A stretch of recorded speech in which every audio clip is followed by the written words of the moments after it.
김명준의 뉴스바이터 오늘 함께 하실 분들을 소개해드리겠습니다. 유인경 시사평론가, 최진봉 성공회대 교수, 하재근 사회문화평론가, 박성배 변호사, 그리고 방송인 이담 아나운서 이렇게 5분과 함께 합니다. 어서 오십시오. 네.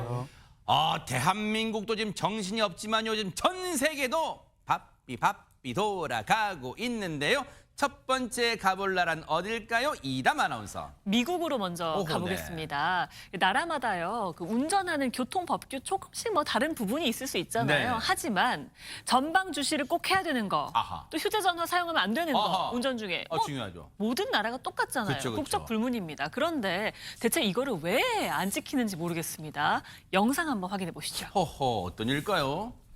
네, 여기는 고속도로입니다. 차량이 달리는 속도도 굉장히 빨라 보이죠? 그런데 이 여성 보세요. 휴대전화를 들고 열심히 쳐다보고 있는데요. 뒷자리에 탄 게 아니라 운전석입니다. 한 손은 운전대, 한 손은 휴대전화 조작을 하고 있죠. 앞을 힐끔힐끔 보면서 운전을 하더니 급기야 지금 두 손 다 핸드폰을 들고 문자 메시지를 보내기 시작하는데요. 멈춘 게 아니에요? 네, 달리고 있는 중입니다. 그 순간 저렇게 중심을 잃고 도로를 벗어나면서 우체통을 들이받고서야 멈춰섭니다. 대체 뭘 믿고 이 여성은 저렇게 위험한 행동을 한 걸까요? 아니, 지금 우리가 놀랄 판이에요. 지금 운전자가 아니라 진짜. 아니 근데 지금 저 정도의 그쳤기에 망정이니 믿겠어. 13년간 사신 최진봉 교수님 저런 운전자 보셨어요? 저는 살 때는 못 봤어요. 저건 말도 안 되는 행동이거든요. 네, 그리고 제가 미국 살 때는 그렇게 막 그 스마트폰이 활성화될 리가 전이니까. 그런데 저 모습을 보면서 우리가 생각하는 게 휴대전화를 어떻게 저렇게 사용할 수 있을까? 운전 중에. 말도 안 돼, 이거는. 아니 양손을 다 떼고 휴대전화를 사용하잖아요. 있을 수 없는 일인데 저 사람이요. 갑자기 도로를 벗어나면서 우체통을 부딪혔다고 말씀을 드렸는데 저 차도요. 본인 차가 아니에요.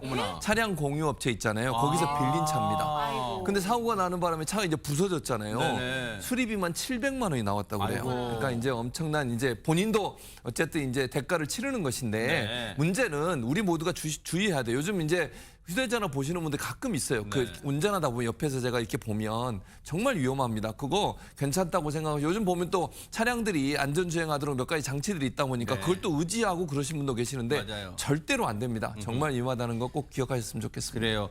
하마터면요, 진짜 저 운전자는요, 하늘이 도운 거예요. 왜 도운 그 말인 줄 아세요?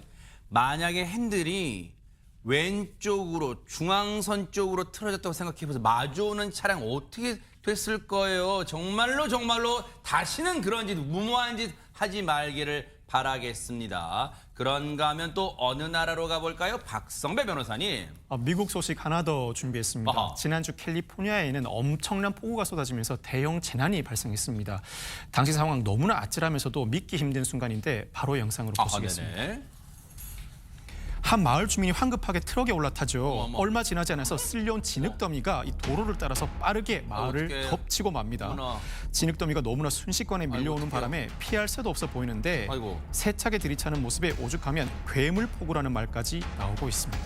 아니 근데 차에 조금만 늦게 탔으면 아마 저 흙더미, 진흙더미에 그냥 휩쓸려 갔을 수도 있겠네요. 그렇죠. 보셨다시피 구조대가 긴급 출동한 덕에 주민들은 무사히 구조됐지만 네.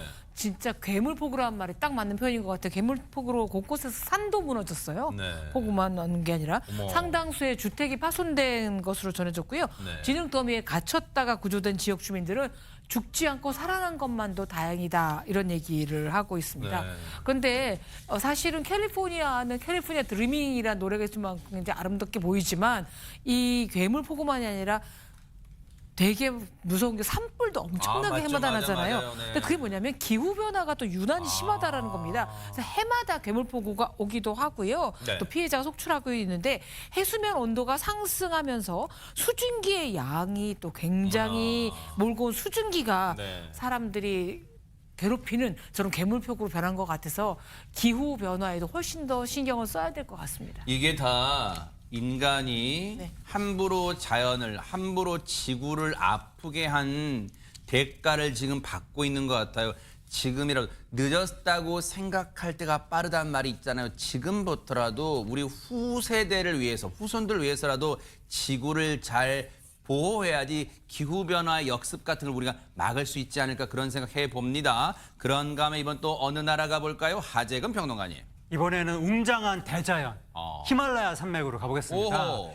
해발 5,500m 고도에 여기가 백두산 한 2배 정도 되는데 네. 거기에서 어떤 고급 아웃도어 브랜드가 중국의 한 폭죽 예술가하고 손잡고 불꽃놀이 프로젝트를 벌였습니다. 네? 그래서 불꽃놀이라는 화려한 영상을 공개했는데 네. 얼마 되지 않아서 이 영상이 흔적도 없이 사라졌다고 합니다. 어허. 어떤 일인지 영상으로 보시겠습니다. 네네.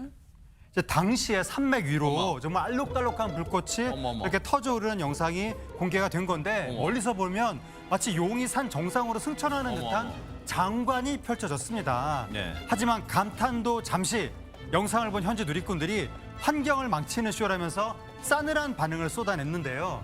예술적 시도는 좋지만 히말라야 같은 신성한 자연의사라면 이야기가 달라지는 거겠죠. 아니 박성배 변호사님 진짜 조금 전에 바로 그 얘기를 했잖아요. 우리가 기후변화, 지구 환경을 우리가 잘 보존해야겠다 했는데 지금 저거 누구 머리에서 나온 아이디어예요, 진짜 저게. 히말라야 산맥에서 열린 대형 불꽃놀이 일본 누리꾼들 대체로 부정적인 의견을 내놓고 있습니다. 지구 혼자 쓰냐? 왜 하필 산에서 저런 걸 하냐? 홍보용 프로젝트라면 역효과다. 이런 행사를 허가한 지방 정부가 의문이다 등 날선 비판을 이어간 것인데 결국 논란이 커지자 이 브랜드와 예술가 모두 공식 사과에 나섰다고 합니다. 아 근데 최진봉 교수님 네.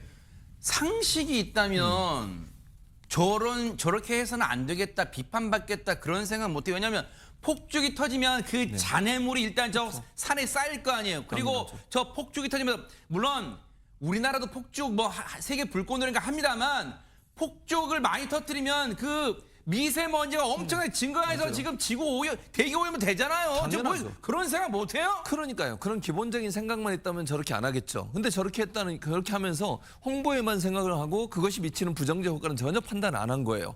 보기만 좋으면 좋은 게 아니에요. 장소와 때를 잘 맞춰서 해야 맞아요. 되겠죠. 그리고 히말라야는요. 단순히 저 나라의 것만은 아니라고 저는 그러네요. 생각해요. 전 맞아요. 세계 주민들이나 국민들이나 세계 시민들이 함께 즐길 수 있는 공간 맞아요. 다 아니겠습니까? 등반과 탐험하러 가잖아요. 그렇죠. 네. 그런 곳에서 저런 행사를 해가지고 특정 업체에 홍보를 위해 저런 행사를 하는 거예요. 근데 말씀하신 것처럼 분진도 많이 날리고요. 또 이게 지금 옆에 나무가 별로 많지 않아서 그런데요. 예전에 폭죽놀이하다 불나는 경우도 그래, 많아요. 맞아. 떨어져서 네, 네. 화재가 났으면 또 어쩔 뻔했습니까? 그러니까요. 저런 행동을 하는 건 자연과 환경을 생각하지 않은 모습이기 때문에 요즘 그 세계 국민들은요. 저런 모습 보면 저 제품에 대해서 신뢰하기보다는 불신이 더 커질 수밖에 없습니다. 맞아요. 제발 상식을 갖고 살아가기를 좀 기대를 해보도록 하겠습니다. 오늘 해외 여행의 종착지는 어딜까요? 이담 아나운서. 브라질로 가보겠습니다. 아하, 브라질의 한 병원에요. 네. 꼬마 슈퍼 히어로들이 나타났다고 합니다. 어머나? 뭐 배트맨도 있고요, 뭐 번개맨도 있는 것 같고요, 오호. 아이스맨도 있는 것 같고요. 오호, 병원에 병원인데. 무슨 일로 꼬마 슈퍼 히어로들이 왔는지 궁금하시죠? 네네. 영상 함께 보시겠습니다. 네. 네, 영화 속 슈퍼 히어로들의 망토를 두른 아이고. 아이들이 어른의 손을 잡고 총총 걸어가기도 하고요. 후다닥 뛰어가기도 하고요. 어머나. 심지어는 슝 날아가기도 어머머. 합니다. 이렇게만 보면 어디 파티장에 들어가는 건가 싶지만 사실 아이들의 손을 잡은 어른은 수술복을 입은 의사 선생님입니다. 그들이 향한 곳은 다름 아닌 수술실인데요. 어허. 수술 받기 전에 슈퍼 히어로가 된 꼬마 환자들의 모습이었습니다. 근데 최진봉 교수님 네. 보통 수술실 하면 아니 다 큰 성인 어른도 수술실 들어갈 때 가족들 손을 꼭 잡고 약간 떨면서 심호흡도 몇 번 하고 하는데 아이들이 엉엉 안 울어요? 그러니까 원래는 울잖아요. 네. 아이들은 울고 그러니까 이 이비인후과 의사예요, 이분이. 아. 여기 지금 애 이렇게 들쳐업고 들어가신 분 있잖아요. 의사 네. 선생님인데 의사 선생님이 고민을 한 거예요. 송악과 어린이들 수술할 때마다 지금 말씀하신 엉엉 울고 안 들어가려고 하고 버티고 너무 안쓰럽잖아요. 그래서 어떻게 하면 아이들을 수술실로 잘 들어가게 할까 생각해낸 게 바로 저 옷이에요. 슈퍼 히어로들의 옷을 입혀놓으니까 아이들이 너무 재밌어 하는 거예요. 수술실로 간다고 생각하지 않고 놀이공원 간다고 생각하는 거죠. 그래서 이 아이들이 수술실 입장을 놀이처럼 만들어서 공포를 줄이는 그런 효과를 불러왔다고 합니다. 그러니까 이 의사 선생님이 환자를 생각하는 마음이 얼마나 끔찍한가 하는 생각을 해봤어요. 그러니까 그만큼 아이들에게 뭔가 수술실로 들어가는 것도 두려움과 공포가 아니라 즐거움으로 승화시켜주는 모습을 해서 많은 호응을 얻고 있다고 하고요. 그래서 통합연대 기여자에게 주는 위임 브레이스 상이라고 하는 상이 있는데 이 상을 수상했다고 아, 합니다. 그래요? 그 정도로 사회 통합에 기여한 그런 놀라운 성과를 냈다고 말씀드릴 수 있겠습니다. 보세요. 이 의사 선생님의 그 아이디어는 앞서 히말라야에서 불꽃놀이 축제한 것과 완전 아이디어랑 대비되잖아요. 같은 머리, 다른 생각. 바로 이런 데 쓰라고 머리는 있는 거 아닌가 그런 생각해 봅니다. 아주 멋졌습니다. 자, 지금 시각이 이제 6시 3분을 향해 가고 있습니다. 지금 여러분께서는 매일 오후 5시 50분에 방송되는 김명준의 뉴스파이터와 함께하고 계십니다.